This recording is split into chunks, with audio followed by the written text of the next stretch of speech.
Welcome everyone to my new channel DIY OS. Today we'll be covering how to get your iPhone 15 series or 16 series out from being stuck at the battery trap after being updated to the most recent iOS 26 beta using a newly found DFU mode, which you can achieve with a cable and a specific button combination.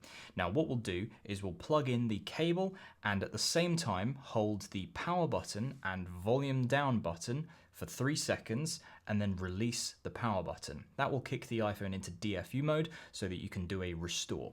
Now what we'll do, so all three of those together, so cable, power and volume down. So do that for 3 seconds. 1, 2, 3. Now release power and hold for up to 20 seconds. And what we should see is that in Finder, the iPhone will appear. Now that will show in DFU mode.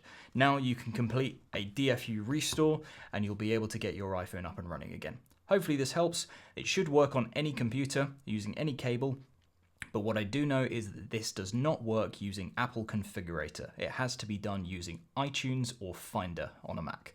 So hopefully that helped. I'll see you in the next video.